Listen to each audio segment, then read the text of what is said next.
Hello and welcome to Prime Cut. This special one-off show is all about the Voice of the Agent survey, which is one of the most in-depth pieces of research into the residential property market, but specifically for agents operating in the premium, prime and super prime markets and what it means to them.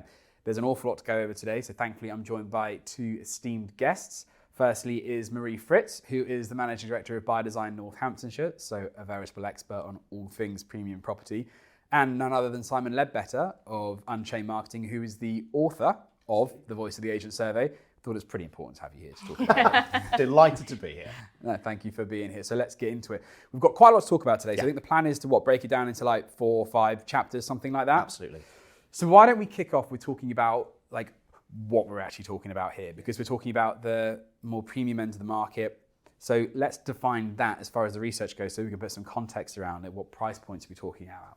Absolutely. So the Voice of the Agent, it's in its second year, and this time we really decided to go for it and get a huge sample. So we got 841 people filled it in, 841 agents spend a lot of time filling in this survey. What that allowed us to do was actually go, and actually some of these agents are saying they deal with this level of property, so we're actually able to slice the data out and do a specific bit of research on what the prime is. Now, where you define prime is very much up to you as a business. Yeah. Some people see it as £500,000 plus, which is prime transactional. Some people wouldn't consider prime until $1 million. Certain people would say it starts at 5 million. Yeah. But for the purpose of this, we tend to use 600,000 because then we start to see a change in behaviour across the scores. Up to about 600, it's pretty similar in terms of the results you get. Yeah, okay. But at 600, it starts to skew. At 750, it takes away into being a completely different environment. And it's quite geographically dependent, that, isn't it, on where you are. And a broad brushstroke, the further you are from London, the lower that number becomes, I suppose. Absolutely. Marie, you're in Northamptonshire. Where does that market really start from for you? About 500,000 it starts, Yeah. but personally I like to stick about that kind of 650 as a minimum. I'll take something on a little bit less if it's, beautiful grade 2 listed character, but realistically 500,000 plus is probably prime in Northamptonshire. Definitely. Yeah. And actually you find a huge concentration of London and the southeast, obviously, Yeah. where prime agents operate. Yeah. But to me, and this comes from my time at Knight Frank and at Hamptons, prime can actually mean best of breed. So it doesn't need to be necessarily that 600, 750,000, but they'll generally deal with those kind of properties. Yeah. But they might pick that absolute picture postcard cottage or folly Yeah. that's less, but it fits the lifestyle of someone who's living that prime lifestyle. Yes. And I'd just say as well, like speaking from a national perspective too, and for everyone listening, that I think some of the things to take away from here aren't necessarily dependent on price, because that can be in somebody else's area. Yeah. But in your marketplace, that top 25% of your market, doesn't matter what price that is, they will self-identify as that, and they will feel themselves as being the premium end of their particular local marketplace. Upper quartile is a good way of looking at it. Yeah, it's exactly, the upper quartile. Yeah. Grand. Okay, so let's kind of get into it then. In the research, when we let's talk about sales for a moment then, because I think like the thing that blew me away was talking about the value of that marketplace, especially when we look at what that means from not only transaction numbers, fee levels, what that actually looks like, and how maybe underrepresented the premium market is in conversation in a estate agency. It's quite mind-blowing. If we talk specifically about fees, is that what I think? But let's go with that. Let's start with that. Okay. 83% of the instructions in the UK, and this is from my data, we use 20EA data and Voice of the Agent fee data, we're able to apply average fee by house price to average house price by number of instructions, gives you a number of instructions and fees. Yeah. They're only representing 45% of fees. So nearly over 4/5 of the market is representing less than half of the fees earned in the whole of real estate residentially. The top 0.2%, the £5 million plus, is representing 10%. And if you take the prime, 600,000 plus, 17% of instructions, 55% of fees. So just to emphasise that point then, so properties that sell over £600,000, just that, which most people would say, oh, that's a niche market, represents how much of the fees? 55%. So 55% of the Incredible, isn't it? entire industry. In the industry. Of what the pound notes that every single estate agency in the country is chasing happens over £600,000. Yes. And it just skews away from that level that a ever smaller part of instructions represents such a massively higher percentage of fees. That 0.2% representing 10% of fees whereas 83% represents only 45%. Yeah. The market is so skewed from a value perspective towards the prime end. I think it's such a crazy thing, isn't it, between the transaction numbers and the actual fees that follow it. Well, I mean, the average fee for a mainstream house, so this kind of where you get a 1.1% fee. Okay, so the average is what? So 1.1% fee for what's the average house price? £267,000. Yeah. And they're earning 2,976 quid. So £3,000 for a average residential sale. You go up to prime, £600,000 plus. You've let to 1.6% fee. Yeah. Your average house is 1.14 million. Your fee is £18,000. Such a big difference. But then, It's just but then you get into the super prime, £5 million plus, 2.5% fees, average value 9.4 million, a fee of £235,000. it's just bonkers, isn't it? That can be more than somebody's whole turnover. That is almost equal to the average house price. Yeah. The fee that is being earned is almost the same as the average house price. So I always quite like talking about like the market that's arguably a bit less flashy from that for a few reasons. One is because I think it happens more, and secondly because I think that market, it happens more. Obviously there are more of them, but also it churns more, it turns better. I think you've got quite an interesting take on this, Marie, because you came from a corporate background originally, dealing with what would you average property prices? 300,000, Yeah. 300,000. So how does your experience of fees and what we were just talking about there relate to your experience of operating in the resi market and the premium market? I think Does it bear out? It does, because the premium market, those vendors are looking for value and they're ready to pay for it. I mean, they're driving these six-figure cars. They're not driving the beat-up Honda that's broke. So they look at that value. They're happy paying for the value. And the agents who say that the prime aren't ready to pay for those higher fees because everybody does 1%, well, that's a value issue, because if you were to propose good value, those people do understand that and they're ready to pay for it. Yeah. But at the bottom end, I think there's this image of all agents are the same, they all do the same. You know, my house is 300K, whether I choose one of these 10 estate agents, they're all the same. So it's very difficult to differentiate yourself there. But at the premium end, it's quite a lot easier to say, here's how we market to international markets and X, Y, Z, and I'm 2.5%. And it's just a different conversation. I mean, and this is all credit to you, David. You know, when we discussed it last year, we'd done the survey. We had actually not cut the data of fee by house price. And as a result of our conversation, we did it. And I did say David Mintz the other day that you did this for me. and I'll give you the full credit for it, because actually I kick myself for not having thought about it, because now it's a regular feature in the report and we've done it across sales and lettings.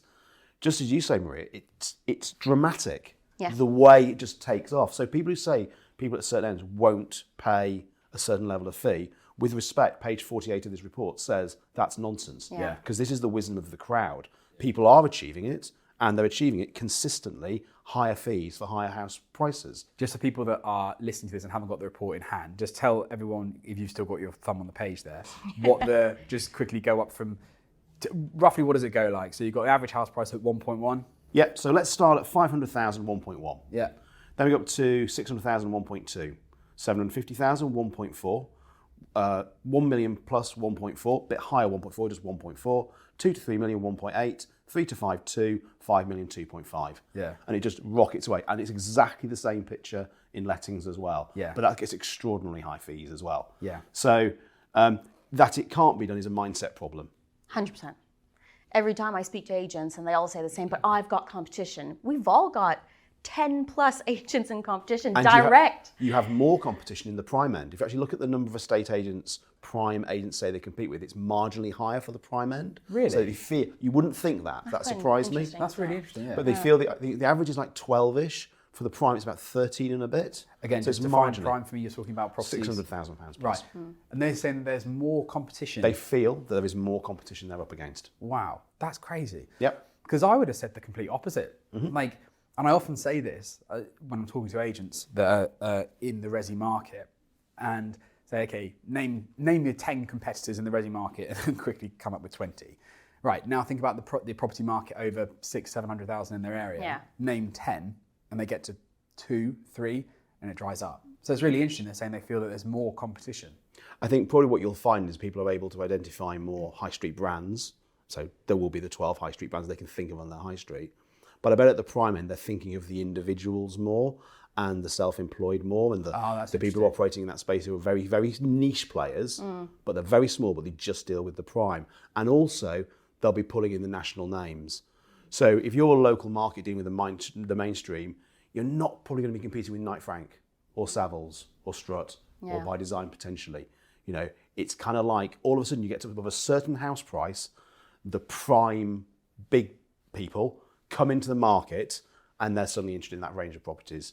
So, you know, you suddenly have to add 3 or 4 names to your normal stable because of the national prime brands. Yeah, that's really interesting. We were talking about fees before we went on air, and you said something which made me laugh. We were looking at that curve going from the 1.1 around the average house price and then up. just share what you said to us when we were having a coffee I just said I couldn't believe that it was only at the 5 million plus that it was 2.5% plus VAT. I thought that yes, it goes up, but it's still too low for what we do, for the money we put in compared to Australia, Canada, America, all that. Even 1.4% at, what was it, $1 million, like that's still low. I can't believe that that's not higher. And I think it's the mental kind of blockage that agents have. They go, oh, I can't be a 2.5% agent. Why? And also, why? You'll have a lot of people who are dealing with the mainstream who are extremely good agents who are charging 1.1%. Yeah.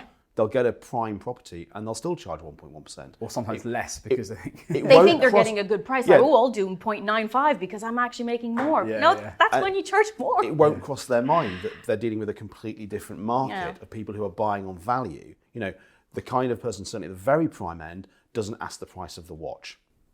No. They're not going to quite buy on the price of it. They're buying because of what it is. So if they're buying a certain brand and a certain type of agent, they'll go, oh, you're 2.5%. Of course, I wouldn't expect to be anything less. You want some pre-marketing paid for, contribution? Of course, not a problem at all. Yeah. What else would you like me to do? You're the expert. You know, you're not just a volume chaser. You're a value creator. Yeah. And I want you to guide me in what the best thing is I can do for my property. So you want 2.5%? Fair enough, 2.5%. Yeah, there's some agents I speak to who, there's one in particular I'm not going to name, but they are the only real luxury agent in the area. And they say, but there's so much competition, we can't charge more. And they're 1% to maybe 1.25. I'm thinking, but you have everything on the table in front of you to charge 2.5 because you're the only real luxury agent in your area. Why aren't you taking advantage of that? And it's this mental block. And you think if you could just break that block and even charge 0.25 more, how much more turnover would you have yearly? It's incredible, but it's just this block of the agent themselves. I was speaking to one chief executive who will remain nameless of one agency. He used to be a very successful branch manager for one of the major brands. And he decided at Christmas he was going to go in and say to them, we're going to push the fees up to 1.75%. You know, I think 1.25, 1.5, whatever it was. Yeah. Very frustrating for him. He wanted to be this 1.75% agency. And they did it. And he said he kicked himself because he just said, I wish we'd have gone for 2%. Complete mindset. If they got to 1.75% relatively easily, they could have got to 2% if he just told them that's what he wanted. Yeah. Anything less is not acceptable, and then it changed your mindset again. And I think a lot of agents lose that listing before they even walk through the front door. Yeah. Because they just automatically think, oh, I'm not going to get this. Oh, I'm going to have to choose. And then what's going to happen? You're not going to get it, or you're going to get it at a very cheap fee. The other good thing I see from the very best agents is the graded fee. So they say, this is my rate at the price that you want. But everything above, the percentage goes up. Yeah. So if I get you 1.5 million, it's 1.5%. Get you 2 million, it's 2%. If you get 2.5 million, 2.5%. They're not the numbers, but it's that simple philosophy of why wouldn't you pay me more to get you more? And then we're totally jumping together in this. And I know that's a fair price, but if I can create a really good competitive market for you, because these are often quite unique properties, therefore it's worth what the buyer will pay. If I do a graded rate with you, you get a really good deal if I just get the asking price, but I get a better deal if I get the price up. So we're actually working as strategic partners rather than just some transactional relationship. I actually do that quite often, and I say to them, we're the best agents. Oh, thank you. But we're part of a team. I say, you and I win, you lose, I lose. So if I make you more money, I deserve more money. And they laugh at that, and I go... And I wish I'd realised that when I was selling properties in the past. I should have graded fees and said to them, I'll pay you more if you get me more. Yeah. Because they're, you know, once they've got a deal, they go, the deal's done, I just want the money now. Whereas if you do them a graded fee, they go, hold on, I think I can get you another 20,000, another 30,000, another 40,000 if I just work at this a bit harder. So yeah, I wish I'd done that. So there's such a discrepancy between coming back to the $3,000 fee for your residential property. What do you say, an 18 grand fee for? 18 for prime. 18 for prime. So, and like that's why, I mean, I keep banging on about that principle so much, that agents should be in the premium market because of those reasons, that the simple multiplication of a high house price and a high fee, I think it still feels to me like there's less competition, but either way, there's less noise in the premium market. There's less marketing budgets, I think, in total, if you compare to some of the big national brands in the resi market. And also, there's an element to talk about from an overhead perspective, that from a volume position, you don't need stacks and stacks of staff if you're listing 15 properties versus 50. Yeah. But why do you think that isn't such common knowledge? Why aren't all agents chasing that premium? I don't understand it. Why aren't all agents chasing that premium market? I think it can be quite intimidating. Yeah, the daunting part. If you walk into a prime property and it's not your life at all, I think you've relayed a story about someone who walked into a house and went, "Oh my word, this is amazing. I've never seen anything like it." Like, that's not the reaction you want from someone. You want it to be very kind of, this is a very high quality house of the kind that I think you'd like to live in. And the kind of people who live here have this kind of lifestyle. Whereas if it's not your lifestyle at all, it can make you feel quite uncomfortable. Wealth can be very intimidating. And I think if you're comfortable with wealth, it makes it much easier to sell wealth. Yeah. I think for most people aren't wealthy. Yeah. So it's not recent they're exposed to. But I'm sure you've got better insight on this than me. I think that daunting part is probably it. Again, the self-doubt of a lot of agents will probably think, "Oh, I can't do that. Look at those beautiful houses. I can't do that. I can't sell that." And then they never even try to break into the top because they've just stopped themselves right in the beginning. But those people who always wanted more and they can, but you're right that you get to the point where my first £1 million house, I was like that. I was going, "Oh my goodness, this is amazing." I didn't say that, but inside I felt it. Now I walk in and I go, "It's a nice house," but I'm used to it. I have to see something incredible for me to really go, wow. And that's the difference in mindset. And dealing with the people we deal with, multimillionaires, CEOs, like, it's a different interaction than the £300,000 house you're selling. And I think as agents, you need to be comfortable with the type of people you're dealing with and how to deal with those people. And I think a lot of people at the lower end aren't confident enough to even try. So talk to us about that then in two senses. One, like the transition from the resi market to the premium, and then how you do deal differently with that market. I think you just need to give more value. These people expect a lot more from you. They expect you to be on your beck and call, 24/7. And they're paying me for that. I'm a high fee agent because they have me on hand all the time, and I'm there to fix their problems. I'm there to guide them. They're paying to not have stress. Yeah. That's what these people, they have the money to do so they rather keep their own time and pay somebody else to deal with the stress. And the bottom end of the market, which is another part of the statistics, is that people would rather pay less for agents and have less qualifications. That just shows that some people at the bottom end of the market, they just want the cheap agent, the cheap fee. They don't really care. But the top end of the market really want to know that you are going above and beyond. You're making, you're mitigating all the risks, all of that. That's what they're paying you to do. So again, it's just a much more in-depth sales strategy, I guess, than the bottom where it's just churning it out. You can't do that at the top. It's less of a commodity, isn't it? Yeah. Well, it's the opposite of a commodity. Yeah. Actually, sorry, go on. And your customer experience has to be incredibly different. Yeah. I remember having this conversation with a business that we both know in terms of how a prime brand differs from a mainstream brand. Your competitor is not other estate agents. It's other prime customer experiences they have. If they travel first class, if they drive a very nice 6-figure car, if they wear tailored clothing, if they go to the best restaurants, they'll expect a certain level of service. And unless you're in a position to deliver that, you're not just a transactional mindset of just get the volume through. It's a very different experience as they're going, well, when I bought my £250,000 car, this is the experience I got. I'm now buying a £25 million house. Why would I not get a very, very good experience? I'm amazed that I can get an iPhone and it's the most beautiful packaging that you will ever have in your entire life. And even the way the box opens with this soft, as it comes open, it perfectly fits. That whole experience is designed to give you this real tangible experience of opening that phone. You buy a house, here's the keys. They should arrive on a velvet cushion with a butler and 12 bottles of champagne, flowers, I chocolates. had somebody the other day who said they were buying, I think, 800,000 or 900,000. They went to the office, people couldn't find the keys. And then they found the keys finally and say, here you go. And this is somebody's most exciting day of their life. And some of these people have worked so hard to get to that £800,000 house. And you can't even find the keys. Like, what experience is that? You know, meet them at the house with a bottle of champagne. Make it special. And the majority of people who are wealthy in this country, despite comments about inherited wealth, in fact, I've just written an article for the excellent newsletter that David produces, the Prime newsletter, about the fact that wealth is either mainly made or earned. Made being entrepreneurial, earned being high income earners. A minority is inherited. So these people have literally bust a gut to get to where they've got to, and you go, we can't find the keys. And there is a lot of level of pride at these prices too, where, you know, I have somebody selling at 1.65 million. And I asked him, what made you buy this house? And he went, pride.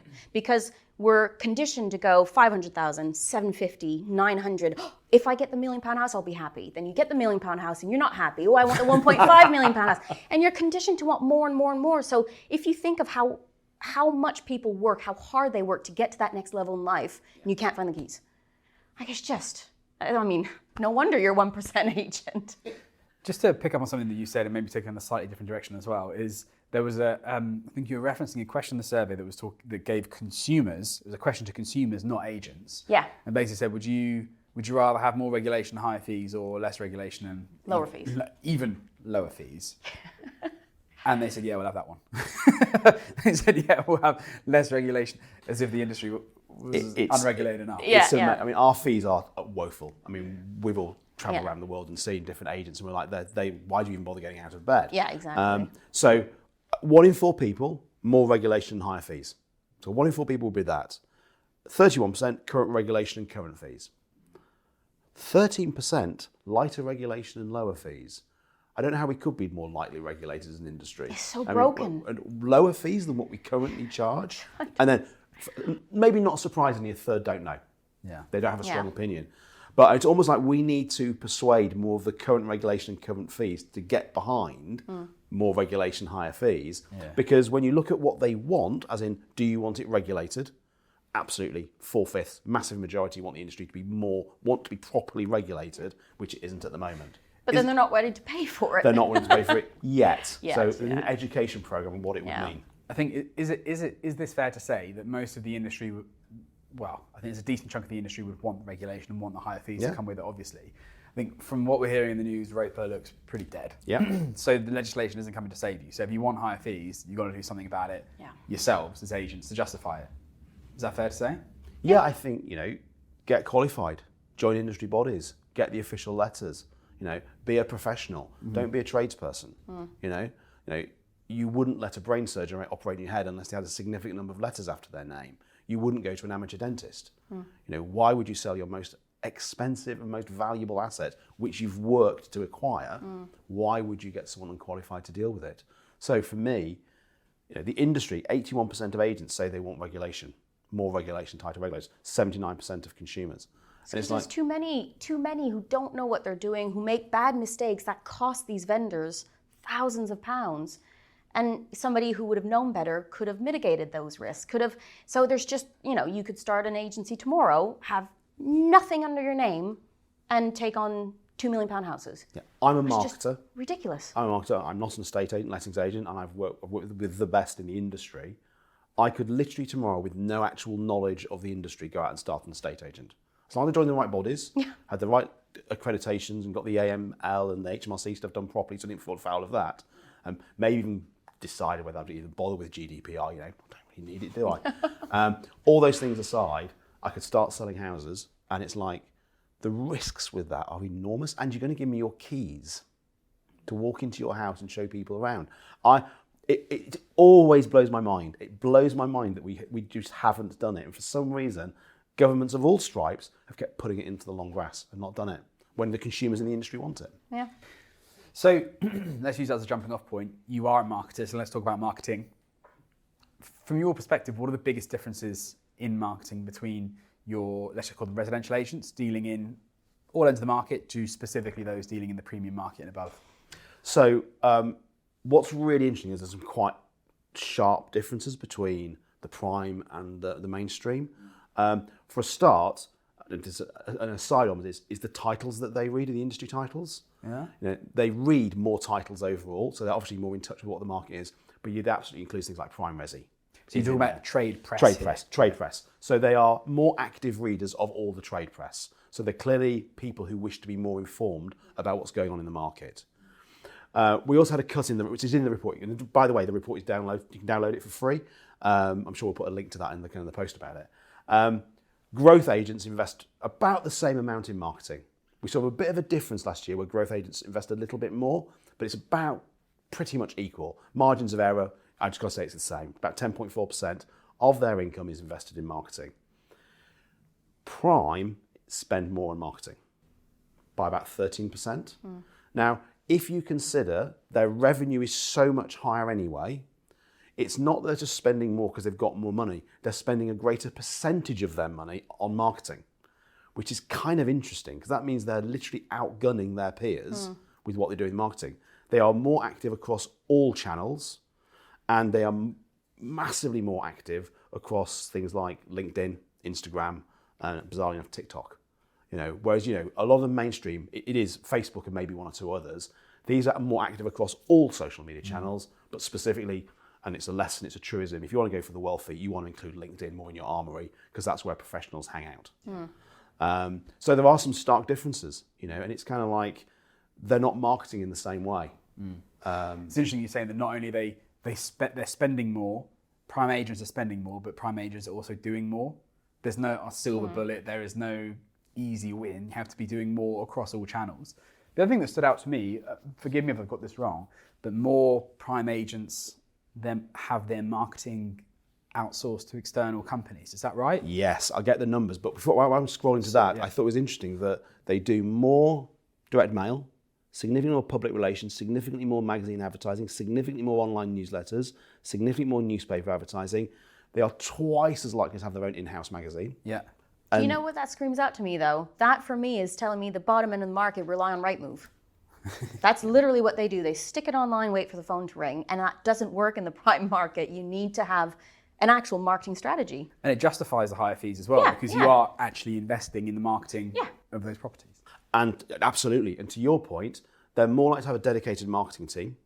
So they're more likely to have someone who's dedicated, whereas most agents will have someone who has marketing as one of their tasks. It's not their primary function. But they are significantly more likely to have an external marketing consultant or agency working with them. So they've gone to find a specialist. Because they know the value of it. And they're working with a specialist. Now, the largest single number is they have a dedicated marketing team, but they are much more likely than the mainstream agents to actually have an external consultant with them. It's good. More than 1 in 10 have an external consultant helping them. Nearly half have a dedicated marketing team. What we do is certainly that. Different people for different expertise in different areas, be it PR, be it our media buying, be it the digital ads, be it social and paid being different as well. I have specialists in each one that really know what they're doing rather than trying to get someone who thinks they know a bit of everything. Doing video. Bring in the specialists. Do it properly. And again, I think we're much more comfortable with the homemade style post-lockdown. We don't mind that slightly rough and ready look for certain videos. But if you're going to do something for the prime market specifically, I think they expect to see quality. And it's like we teach in marketing, it's code ridiculously applied. If you stand for quality, everything you do should be quality. I remember a conversation with a partner at a certain business I work with where they were persuaded they actually started to need to getting tailored suits. People at that company shouldn't be wearing off-the-peg suits. They should be wearing tailored suits because people know. Certain people will look by the cut and go, that's off the peg. That's not a tailored suit. Now, less important than it was 20 years ago, getting less important all the time as we move to a much more Californian style of doing business. But for certain people, it still matters. And I think, reflect your customer in the way they want to be. And, I would teach everyone is when you're on your own, write down every task you do. Get a glass of wine, sit down, write every task you do. Highlight all the things you don't like or you're not good at. That is the job description of the next person you hire. Because not only will be good at it, they'll enjoy it, they'll be better at it, and they'll be cheaper than you. There's a win-win-win-win all the way down. But see, this is why the 1% fees, let's say you, at 800,000, or even just 600,000, 1%, $6,000. We spend so much on marketing. By the time you actually pay the marketing, there's nothing left. And you think, how are you running a business? How are you making money? And you only have half a 50% chance hopefully better for you guys, but you only have a 50% chance of winning that £6,000 and you've already sunk the money. Yeah. So getting fees below £10,000, £12,000, it's very hard. It costs you money to sell the house. Exactly. Yeah. Yeah. So taking the marketing conversation on a step, looking at the role of technology in there, PropTech, MarTech, AI. So let's talk about some of the differences here on how prime agents operate compared to their residential counterparts. So they are more adopting of PropTech, but bizarrely less adopting of AI. Yeah. That surprises me. That surprised me too. It's like, so that's why I love doing research. Marie, do you use AI? Yes, and so I don't use like ChatGPT and stuff enough because I know it could, but because we have AI in our CRM system, I use that a lot. So I do use it daily. Okay. But I could use other types of AI websites more. Okay, that's super interesting. I didn't know you did that. Sorry. But you know, things like Home Search 20EA, big users of, much bigger users of, from the prime perspective. There's a solution which we were talking about earlier, address intelligence, significantly. It's a small number, but they're significantly more likely to do it. And I know some of the larger prime agencies have really adopted address intelligence as a solution, but they are more adopting of all the prop tech. And I think they've found a way to, and actually it's perverse because if you are a mainstream agent with these lower margins, you should have automated everything to maximize the margin you will get back. If you have a bit of fat in the business because it's prime, you could afford to do these things manually or less efficiently. So it is counterintuitive to me that should be it, but research doesn't lie with the margins of error we've got. My cogs were literally turning on that same thought as well, thinking that if you're in the resi market and you're all about volume, and volume means low margins, then every bit of efficiency you can squeak out of it, and every person you can replace with some bit of technology is going to be more on the bottom line.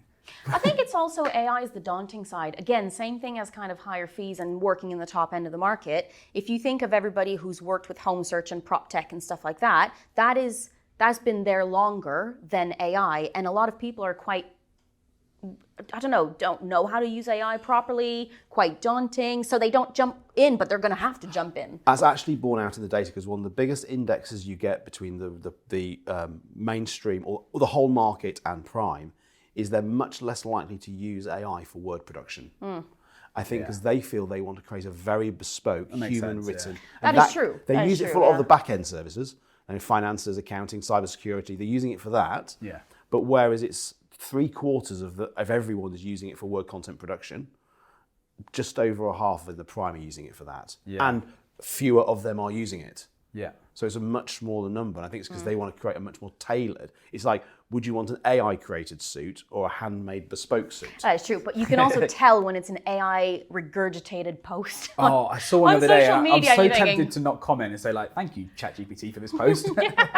People they don't tweak it to themselves. No. They just copy-paste, and you can tell it's a robot who wrote it. Yeah. So on that particular note, though, Simon, from your experience in marketing, what AI tools would you recommend agents use, especially if they want to be more successful in that premium and prime market? So I think you've landed on something very early on is don't post what it produces. Utilize it. Nuance it, put it in your own language. One of the things that people don't understand is AI is as good as the prompt. And what you write as a prompt will not be a good prompt unless you've been through a very good prompt course. The first thing you ever do with a prompt is ask the AI to improve the prompt. So that when you write a prompt, tell the AI, please improve this prompt. You should actually have got AI to analyze your own writing style and ask it to give you a writing style prompt. So when it writes it in your style automatically. So it's not only improved your prompt, it's also then stylized what it then writes in the way that you naturally write. Still don't post it. Still personalize it. I'm going to talk about tools in a second, but then put it into something like Grammarly. Grammarly is the best proofing fascist in the world, and it will make your writing much more accurate. And there's another really good one I discovered about a month ago called Hemingway. Hemingway is a fantastic checker of whether you're writing sentences that are too long, too short, overly complicated, using jargon, and it just makes it more easy to read. And then don't post it, put it into Grammarly. Always then just check it, read it, put it into Word and read it and make sure you feel it's comfortably what you would want to say. It sounds time consuming, but it will produce words in seconds and you can spend your time crafting those words to be a better kind of version of who you are. I say also things like, if you want to write a description of an area, go to Wikipedia, find the Wikipedia listing, copy and paste the Wikipedia listing into your tool and say, use this as the basis of it. That's a good shout. Because in Wikipedia, it will be accurate. It will hallucinate and give you parks, manor houses, lakes, seas that you don't have, that are taken from your neighbours because they've appeared somewhere in a blog attached to your area. So the Wikipedia, and then also add in the things that you know would be interesting. Stations, schools, commute times, all those kind of things. Great tools. ChatGPT 4.0 is fantastic. Worth having the professional subscription. It's such a big difference from the 3.5 free version. My favourite is called Perplexity, which actually puts a source. It's almost a better version of Google, because you type in any question, it will give you all the answers, a proper article with the source of where the information is taken from, so you can go and check it. Massive fan of Gemini, Google's version. And another one that I came across recently that I really like using is Claude, Claude. Again, it's a very interesting. It writes in a very nice way, actually. It doesn't sound as robotic as ChatGPT. But one thing I've learned to do, and really good people with it, is you get them to talk to each other. Write a prompt, use a prompt in one to feed the other, get that one to improve the prompt for that one, get that one to improve the prompt for that one, and you just use them in interaction with each other until it created something interesting. And you have a debate between the two arguments of what the two arguments would be. Have one playing one person, one playing the other, and get them to debate. Yeah, you've gone way further than I ever have. Yeah, this is how Skynet starts. And then don't put it in charge of your nuclear defence, because there lies madness. But it's a tool, and as I teach on my 30 years of marketing course that you've been to, is it's only as good as the human who's dealing with it. Yeah. So people who say to me it's not very good, I say, show me your prompt. And they'll go, write me an article about Boxmoor in Hemel Hempstead. Okay, you've not given it enough to go on, and you need to teach it, treat it like a very, very smart yet primitive robot. Yeah. So you've got to give it as many instructions. Like I use VAs, virtual assistants, and they're all really brilliant people, but they're as good as the instructions you give them. Yeah. Exactly the same with AI. There are three that I use, and I appreciate I'm not an agent doing agent things all the time, so they may or may not be relevant, but three that really blew me away, and I'm sharing them because Simon Whale shared one with me, which I was super impressed with, which is a free one on Zoom called Fathom, and then you load it onto Zoom. And it transcribes, isn't it? It's better than transcribe. It takes all the notes and the actions and the minutes, and it is like frighteningly good. Like I don't know how it makes sense of the nonsense that I talk on Zoom, but it really does. It's one of them. Loom is really good. If you ever do like screen share stuff and it makes a little transcript of that, it's really impressive. And then for anyone who's making video content, especially long form that wants it in short, Opus is really good. That just, you chuck it a YouTube link and it chops it up for you. It's really, really smart. And one of the things I think say to people is, we're all very time poor. Any long form content that you want, there's a tool website that actually does it to video as well. I'll find it, we'll put a link about it, is get it to basically copy and paste the long form into ChatGPT, ask it to reduce it. Give me a too long didn't read function. And then if it's really interesting, you've got the key points, and then you can decide if you want to read the article or not. So again, use it as a summarizer. I think it's something you said, that people are afraid that AI is going to take their jobs, but it's people who are utilizing AI who's going to take their jobs. 100%. I mean, we should be teaching our children this stuff, because in reality, unless you have mastered AI, it's like not mastering the internet. Yeah. It's like, this change has already happened. So embrace it, learn how to master it, and work out how you can use it to benefit you. Because it's still a baby. Yeah. Can you imagine in 5 years, 10 years where it's going to be? Going to be extraordinary. Scary. I mean, the speed at which it's changing, and again, there should be and there are legitimate concerns of where this ends up. So, taking a bit of a handbrake turn to change the subject now is something that really surprised me about reading the difference from the prime agents from the residential agents is how, trying to think of the best way to word this, how much less discrimination they felt. I thought that's really strange. Can of worms. Yeah. It's just... Yes. So It's what do you very, think about very that? different, and I'm scrolling up.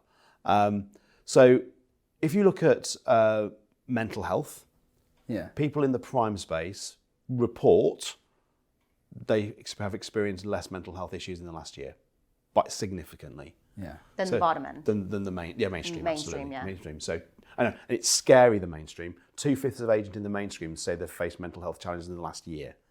The UK is 24%, 25%.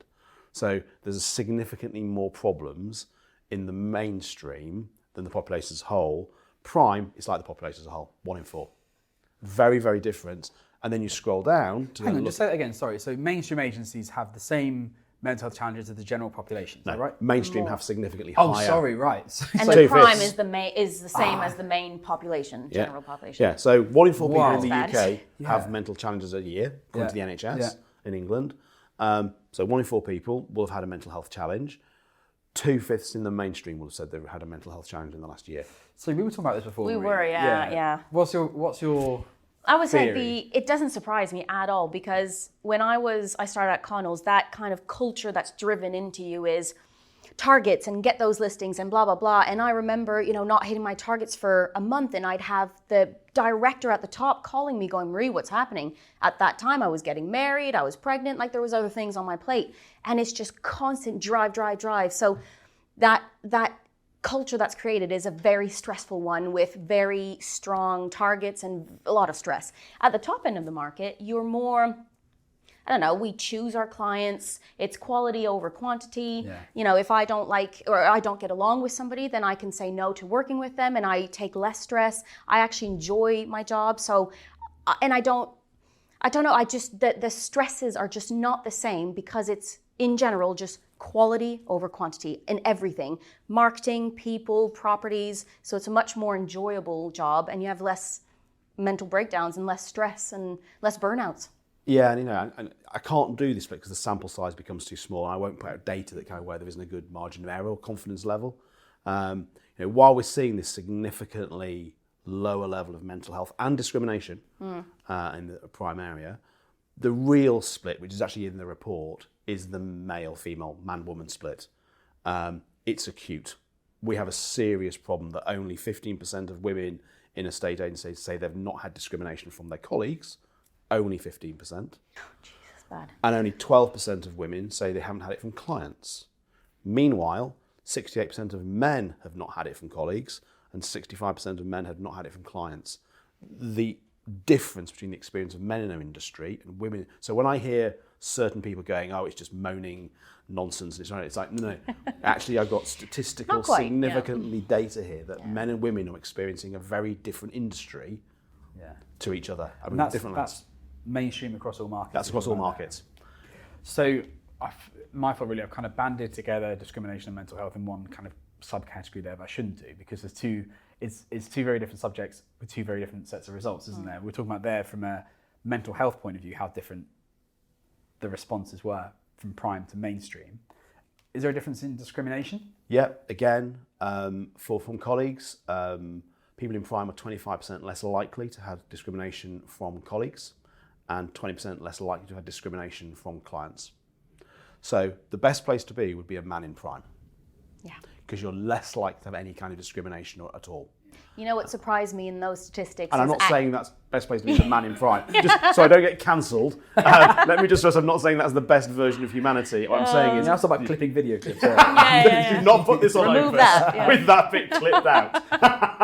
Oh, what have I just done? More media training for me. Sorry, colleague. No, but what really surprised me is the percentage of people who let things go and just move on from it, the women, and the percentage of men who do something about it, or they go to their, let's say, aggressor or whatever, and they confront them, and it just shows you that women don't feel comfortable confronting people about it. They just kind of like cower away and shy away because they don't want to cause issues. They don't want to. Those statistics were quite. 42% of women, when they've experienced discrimination, say they did nothing or tried to ignore it, whereas 12% of men say they did nothing or tried to ignore it. 30% of women just tried to remove themselves from the situation. Only 12% of men did. So it's like, and there's a great conversation that David Mintz is doing with some people from Women in the State Agency and other groups about this. So go and look out for those because they're really getting into this issue. It shows the importance of things like Women in the State Agency and women in residential property. As Verona Frankish said from Yopa, they don't want these organisations to exist. Nirvana is we don't need these organisations, but the conversations that are going on are so different. If you're a bloke like me in our industry, it's fine. Yeah. if you're a woman, you've got a 1 in 7 chance of dodging being discriminated against. It's not good odds, is it? That's just really grim. And someone said to me, Mark Schaffman, who is the journalist at the excellent journalist at Estate Agents Today, asked me, how reliable are those stats? And I said, well, based on margin of error, it could be 3% worse or 3% better. Could be 3% worse. Yeah. That's the problem. Is actually it could be worse than the data says, could be better, but even 85% to 82% or 85% to 88%. No one's covering themselves in glory with that, are they? For some women, I bet you that they are saying no, that they've not been discriminated against because it's so normal that they don't realize that what's happened is discriminatory. So they kind of just like go with the flow, they laugh about it, they move on, and they would have never clocked that. Actually, that wasn't quite right. Because it's so normalized, which is, again, such a problem. Like, I've walked away from vendors because of that. I have lost listings because I'm a young woman. Like, it happens all the time. Yeah. So if I go back to some conversation that you and I have had in the past, Marie, as well, is that obviously a lot of, I mean, the fact that the premium market comes out of this so well suits my agenda. Of course it does. Very happy with the results of that survey. Great. You can come back next year. I look forward to the check. But one thing that kind of surprised me there is that, and if I think back to some of the conversations that you and I have had, Marie, is that you've told me that you've been in some situations where you've been discriminated against as an estate agent because a vendor was expecting someone who's a bit more pale, male, stale, or what have you. But in the report, it says that there's less discrimination going on in the premium and prime markets than the resi market. Yeah. Is that your experience? I think so, because to get where I am and to get where women are in the prime market, you've worked hard, you've got a profile, people know who you are, you've got reviews, and so people automatically you're not like the rest, and they will, see a bit more value in that right away, and they'll discriminate a little bit less. I think it's probably worse in the bottom end of the market when, they see everybody as the same, so they might want that, old white male who's been doing it for 40 years. I still do have it. And like I said, I've lost listings because I've been the young female, but they do see me more as the expert because I've worked my way to being where I am in the prime market. So they respect that a bit more. So I think that's probably why you do have it less in the top end. Okay, that's really interesting. Yeah. And have you've personally experienced it less in the top end? I can't really remember it too much in Connells because it was so long, it was like 10 years ago. And I do remember it in the top end when it's happened a few times. But yeah, so I couldn't really comment on that. Okay. Anything else from the survey that particularly stood out to you as being surprising? I dread to think the amount of time you spent on this report. And rereading it. Yeah, even just the spreadsheet which was differentiating the prime answers from every single question. It wasn't just every question, it was like every answer of every question. You differentiated the prime answer from the mainstream answer of every single one, and then the net difference of what that was as well. So you've been to the nth degree on this, and it is one hell of a report. But is there anything else from the whole report which stood out to you as being very different or noticeable from what we're looking at here, the difference between the prime and premium markets from the mainstream market? I think I won't pick one thing. I'll probably reiterate something we've already discussed, slightly self-serving. But before I get to that, the thing I would say, which is really important, is read the report. Most of us in this industry operate in very small businesses. We form our opinions from our immediate circle. We have a view of what's going on. For the first time properly, there's a piece of research that allows you to benchmark where you are against your peers. So you can go against all this data, work out what your numbers are and see where you sit. And literally go, am I doing what my peers are doing? Or am I doing something different? Why are all my peers doing this thing that I'm not doing because I don't like it? Maybe I should consider it because, the growth agents are all doing it. So in the report, we don't split prime and mainstream. That was for the purposes of this. Yes. And we might do a prime version of the report for next time if we have the amount of data that we need. But it splits growth and mainstream. So look at what growth agents do and copy them. Stand on the shoulders of giants. Everything I say is I've borrowed or stolen from someone else in reality because I've learnt from the best. I've made it my mission to learn from the best. Why we did this report is I want to be the most informed marketer about the state of a estate agency. But two things that come out of it that are really important in the research for me. The first one is the prime is a very good place to play. If you can just move your average house price up a bit, you'll do the same amount of work and earn some more money. by quite a margin. And there is this tipping point around 600,000. So, you may not want to be up against the 1, 2, 3. We didn't talk about it earlier, but the biggest bulk of fees is the 1 to 2 million level. Yep. So the largest single is about 14% of fees are in that 1 to 2 million level. Yep. And it's the largest single number. But if you can just find a way, bring in someone who knows the prime space a bit better and try and move your agency a bit more into the prime, you'll make more money and you'll be able to get higher fees. You could choose to get higher fees. The other one is prime agents are just better marketers. They could spend exactly the same as the mainstream and they'd still be spending more money because they've got more money.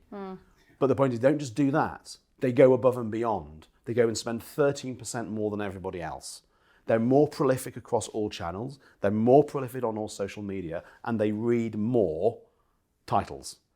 So the prime agents are they're just really going for this job hardcore. I think that's the big lesson for me is, maybe they have the luxury of time. Maybe they have the other luxuries around and other privileges that other people don't have. But get into that space. If you want to have a good living in a estate agency, try and get into that space, but do it properly. Enjoy it. Hey, this is a fantastic industry. Yeah. This is mainstream's fantastic. But if you're mainstream, automate everything. Outsource everything.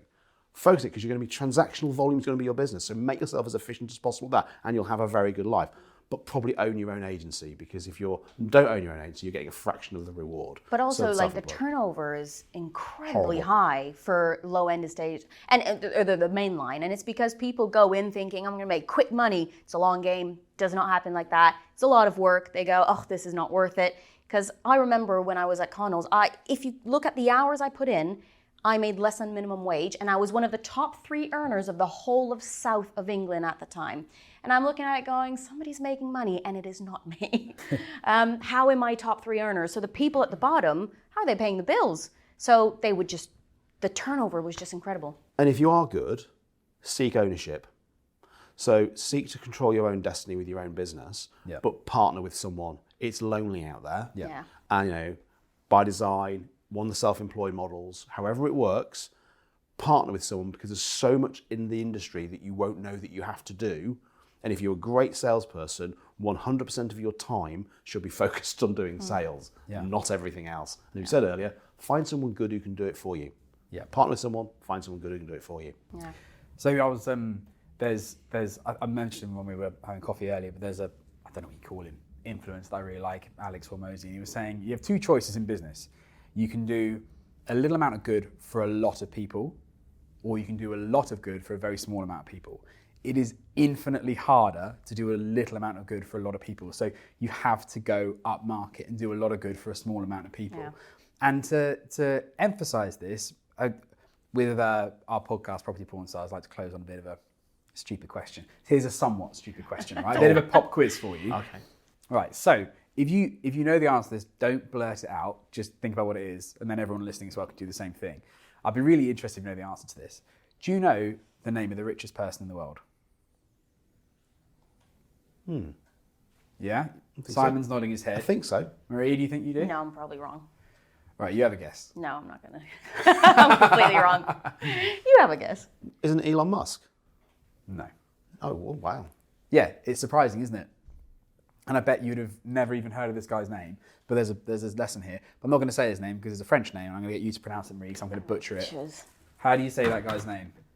Bernard Arnault. Oh. Bernard Arnault. Yeah, Bernard Arnold. So that's Bernard why I got Marie to say it. So Bernard is the chairman of LVMH Group. Yeah. And they are the richest person in the world, barely ever heard of him. And all his business does, I say all it does, but it owns premium brands. So like Tiffany, Christian Dior, Fendi, Loro Piana, Bulgari, Princess Yachting, Louis, and the name is Louis Vuitton. I didn't even know all those were owned by the same person. Yeah, exactly. You wouldn't know. But the point is that despite, think of how phenomenal those, like, do you say Elon Musk? Or do you say Elon Musk? Yeah. I mean, how phenomenal his businesses are, upturned an entire car industry. Or the other guess is Jeff Bezos, like the go-to retailer in the entire world, who are all playing principally volume games. Still can't compete with someone selling posh stuff. Yeah. Which isn't even that technologically advanced? The service, is it that hard to deliver a handbag versus go to Mars? I forget who said it, but someone said, have rich clients because they can charge rich prices. I saw that the other day, actually, on social media. That was me sharing Alex on Okay, there you go. A perfect circle. It was. There you go. Okay, so just a little pop quiz at the end, because it really surprised me when I heard that. But did Elon Musk lose it all because of Twitter, X? no, they're 2 and 3 or something like that, and there's some steel magnets or whatever. But anyway, it just surprised me that was the answer. Fantastic. Okay, so in summary then, the premium market earns you more money and you're happier because you're less discriminated and your mental health's better. Is that fair to say? That's a good snapshot. Yeah, it's just nice to feel appreciated. Like we were talking about that, about in the voice of the agent, the trust that people put in estate agents, and it is incredibly low. But the trust is so much higher once you've dealt with that agent. And I would like to think that all of my vendors, I would put all my money on it that it's minimum 90% that they trust me, because all of them usually say just do it because I know you've got my best interests at heart, or they know that I'm there to mitigate the risk. I'm there and they pay me for it. And I think that's the big difference, is that one of my vendors the other day, he said, you're stuck with me, Marie. Like, I don't care if I'm buying or selling in 10 years. I'm not using anybody else but you. And I said, that's the whole point. The whole point is I want to create my own little cheerleaders that will never use anybody else, will always come back to me and tell everybody you have to use Marie. Yep. So that trust level does go up. But it's nice to feel appreciated. I think in the normal market, you don't feel appreciated because you're in the cog of it all and you're one of a million agents and you're just selling the house and people don't appreciate it and they pick and they're difficult. But at the top end of the market, they really appreciate what you're doing, and that makes me love my job even more. So there's a big difference and shift there. Well said. What a note to end on. Perfect. Marie, thank you so much. Thank you for having me. Simon, thank you My so pleasure. much. And thank you for producing The Voice of the Agent. Hopefully next year we could do our second edition of Prime Cup. Look forward to it. See you in a year's time. Thank you so much for watching or listening to Prime Cup.